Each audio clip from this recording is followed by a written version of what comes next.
Bristol Community FM 93.2. Over the centuries, British farming has come a million miles from traditional agriculture.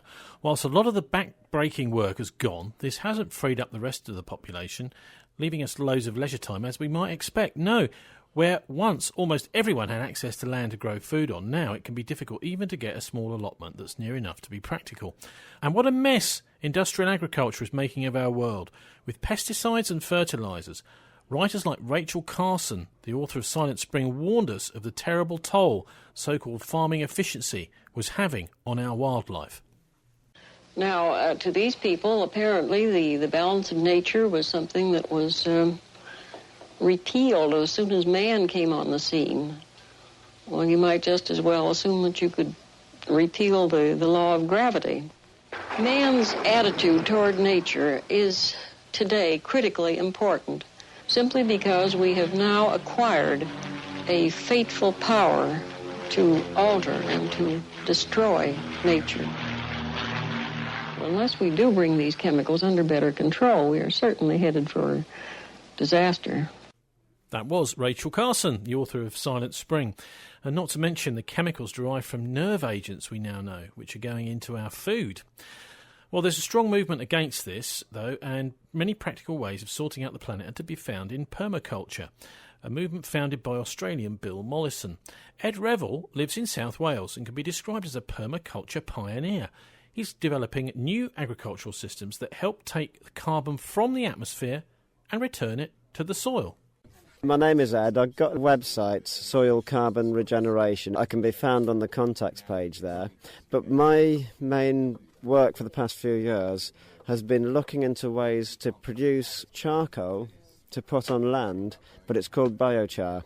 It's charcoal with a different intended use, and it's produced slightly differently.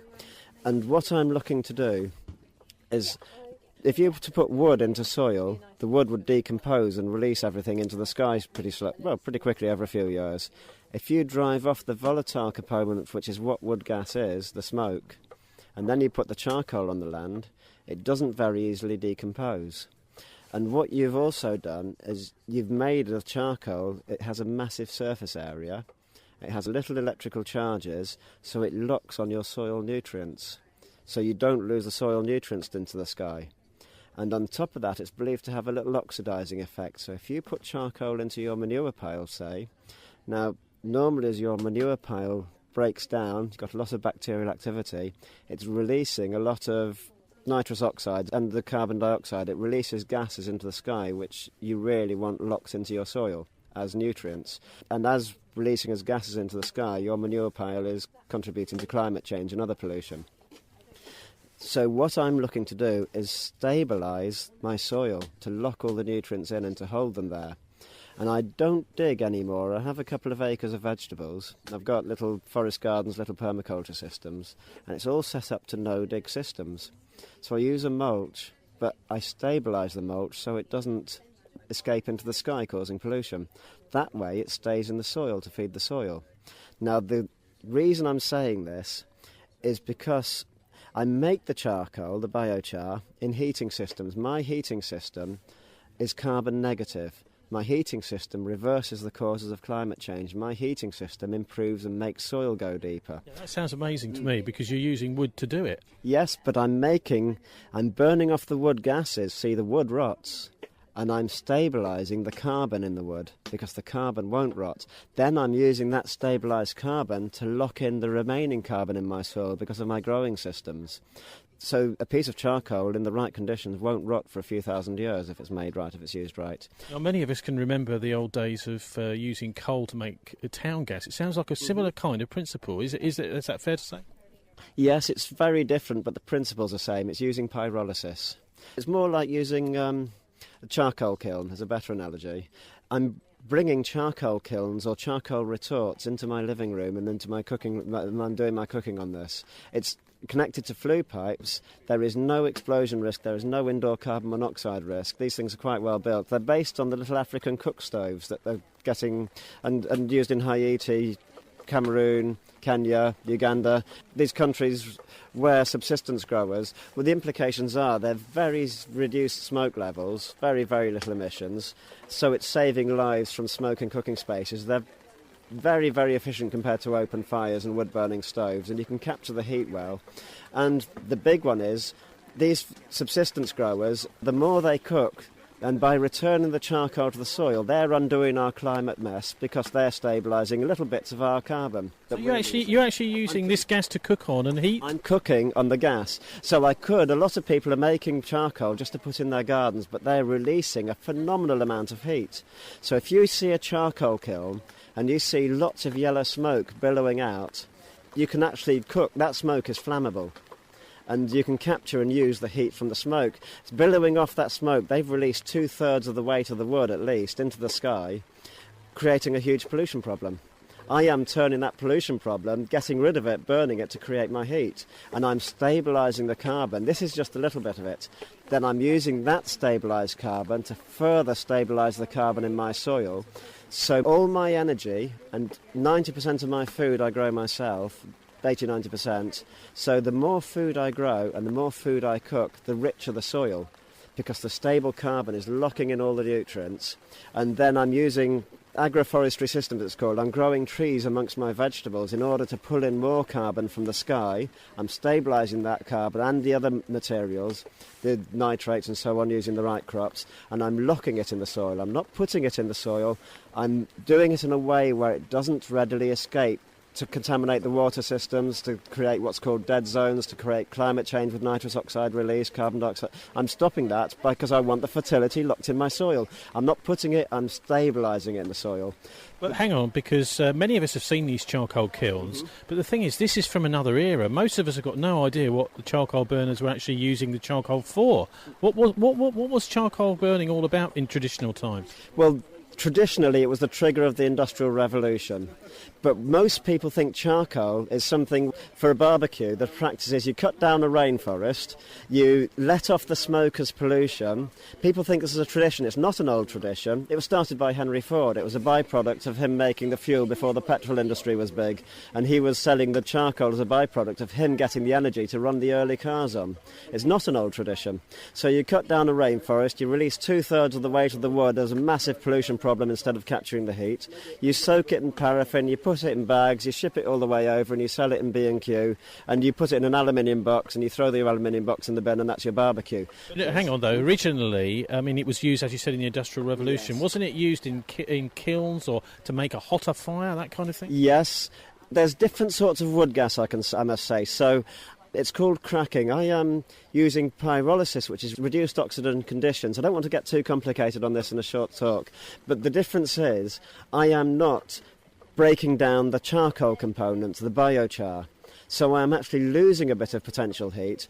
I have, compared to anybody else, a backwards barbecue. So my barbecue, I cook on the wood gas, but I am not cracking the carbon. I'm holding it back. So I then grow food to have in my next barbecue. So the more barbecues I have, the more fertile my soil, so the more food I can grow to have more barbecues to increase fertility of the soil by stabilising carbon that the plants are pulling in from the sky. So instead of trying to cut back to save the environment and because of austerity cuts, I'm not cutting back. I am thriving by producing more and more food and more energy whilst reversing climate change. So because I have a complete reverse system. So if you're doing something wrong, you don't cut back, you do the opposite. You're here as part of the permaculture area. How does this fit in with the wider sort of permaculture movement? Most permaculture you can't fault. They're growing a lot of perennials, which is brilliant food production systems, but very few permaculture practitioners are actually making a living from the food. They're making livings from teaching permaculture. It's changing now. So permaculture is looking more into systems, and it's called swales. There's a guy called Jay Abrahams who makes a living putting channels along the contours of a field to create water systems, and you hold water in. The water will lock the carbon, if it's done right, in the organic matter you're putting into your field. So he can massively increase fertility of a field using a different technique of locking, not just putting carbon material, locking carbon material into the field.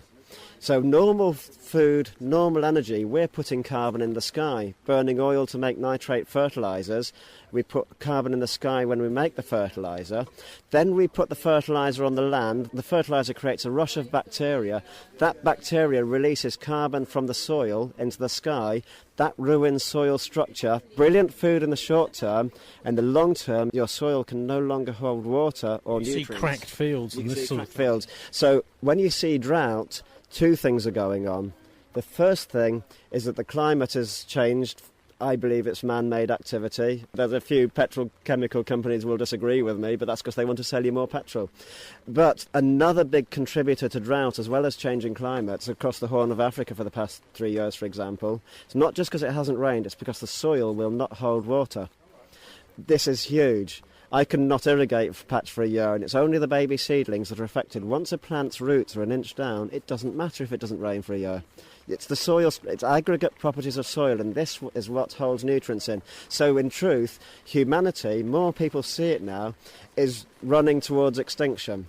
But humans are supposed to be living in a way which is in harmony with the earth, so we're meant to replenish the earth, so we can grow food and produce energy in a way which builds up fertility of the soil by stabilising carbon in the soil in a way that locks your nutrients into soil. So the more that humans cook and the more that humans grow food, the richer the soil without putting nitrogen fertiliser or other fertiliser. There's other tricks. There's using correct fungi. There's using swales I mentioned. A channel takes water away, a swale goes with the contour, so it's like a long, thin pond. This is just keeping the water in rather than evaporating. Now, if you grow trees, for example, on the back wall of the swale, the downhill side, and those trees are dropping leaves and branches or falling down, or you're cutting them down and even putting logs in there, the water stops the bacteria from causing the trees to rot quickly, releasing the... It's like making a miniature peat bog. It's oxidising the trees, so it stops the carbon release. That locks fertility in. So below the swale, you get a massive increase in crop production by reversing the causes of climate change. It's a different way of skinning the same cat. The oxidising effect of the biochar, which I produce from cooking food and from heating my house and my hot water, it oxidises the same organic material in my manure piles which I'm putting down, and it prevents it from being released into the sky. So back to permaculture, moving away from perennials, a lot of permaculture practitioners grow through a mulch because they know that when you dig soil, the bacterial activity of the soil increases. It's a man-made rush of bacteria, so they know not to dig because that bacterial activity increases, releases soil carbon into the sky and destroys your soil in the long term. Works in the short term, not the long term. It creates climate change and soil erosion in the long term. Google peak soil if you want to get scared about something. It's quite worrying. So permaculture practitioners are using a mulch to protect their soil, and they're growing through the mulch, and this keeps the weeds down, and it builds a soil structure. And they have raised beds, so they're not walking, they're not destroying the soil structure. That's brilliant in everything except they should stabilise their mulch material. That's the bit I'm adding to a permaculture system. It's an agroforestry system, and it's called alley cropping. And the best alley cropping system, similar to swale, you're following the contours of the land. There's a guy called Mark Shepard doing this in America. He's turned a big, well, it's only over 100 acres, into a viable farm. And all his surrounding farmers are being hit by these massive droughts and this climate change issues, and they're failing because the soil is being damaged by genetically engineered corn is their only hope almost. And because it can grow in damaged soil where other crops can't, but it causes faster soil damage because it needs higher levels of nitrate fertiliser.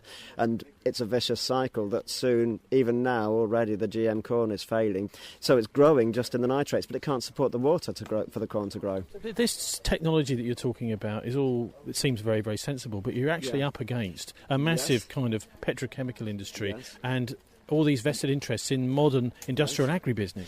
Taxpayers don't realise this, but between Europe and America, the corporate food system, for example, a large part of it, which is fast failing, so it needs bigger subsidies, but the subsidies amount to nearly $1 billion a day. Now, I grow vegetables, on a small scale, a couple of acres, a large amount of food on a couple of acres in a way which reverses all these.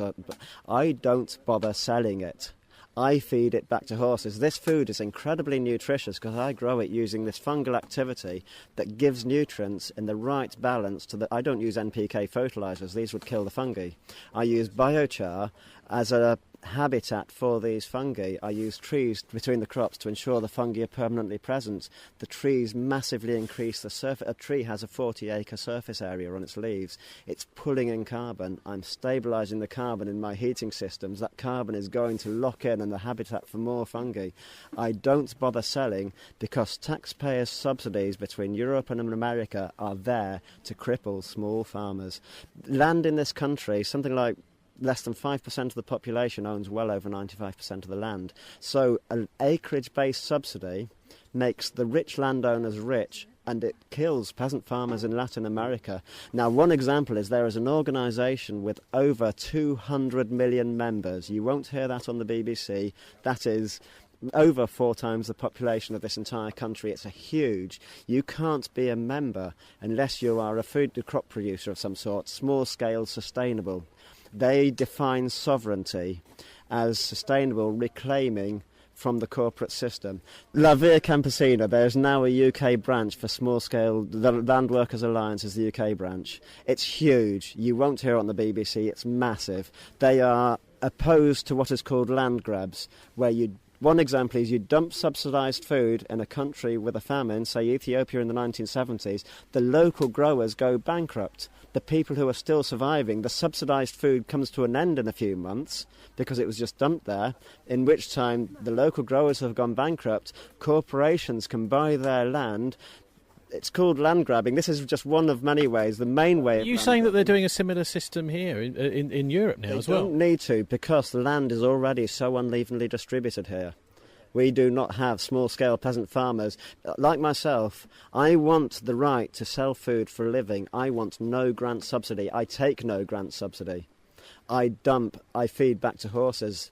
People are in for a shock. Food prices will go up. The soil erosion, climate change, the bigger the grants, as these subsidies go up, we are speeding up. It's like pouring petrol onto a fire.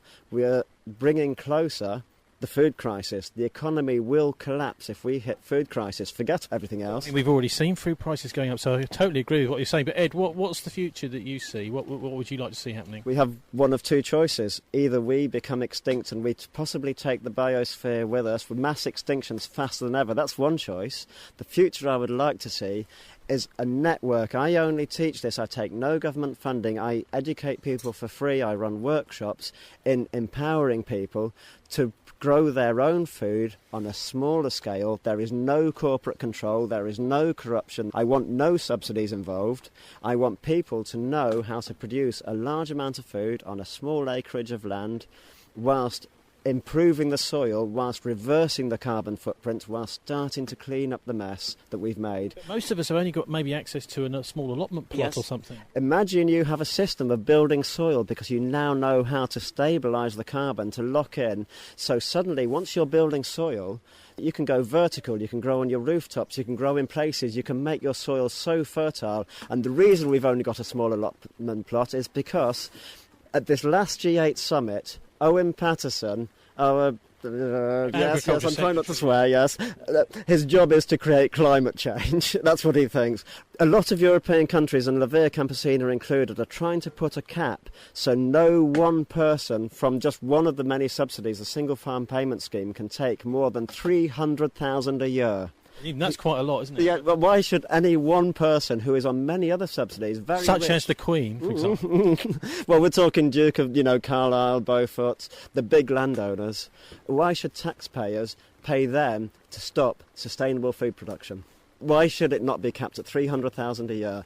I am a benefit scrounger because I live on tax credits. I need them because I can't sell my food.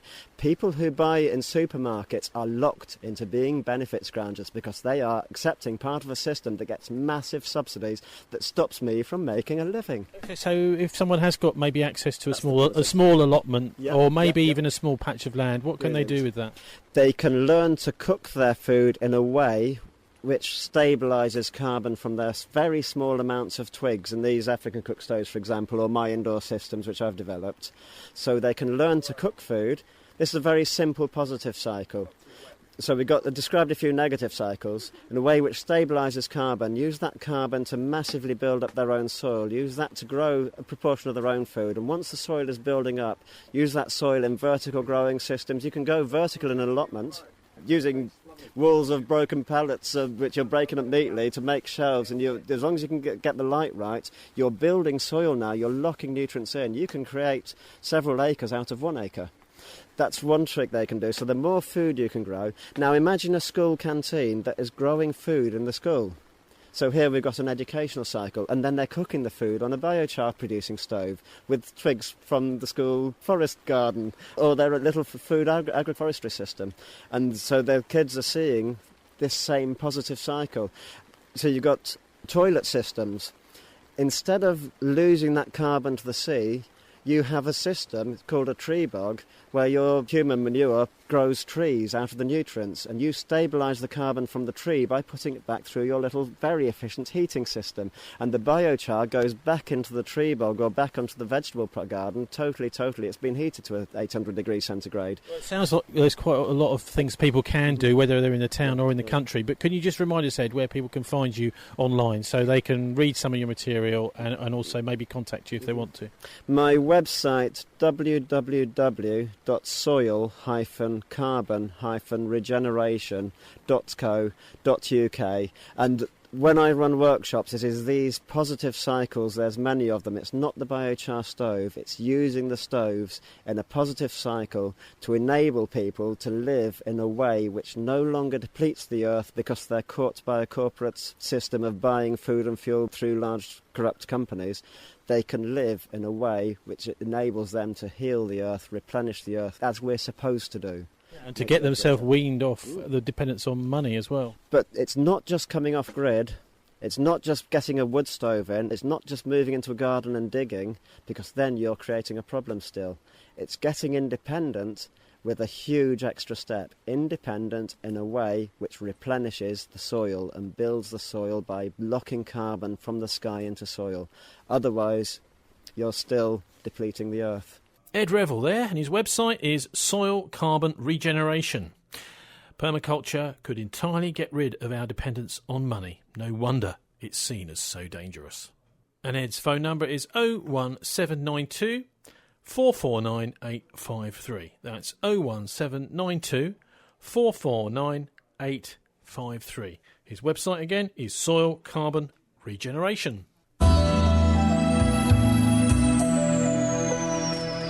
You're listening to dialectradio.co.uk, your local community radio run by volunteers. Log on to our website at dialectradio.co.uk to find out more.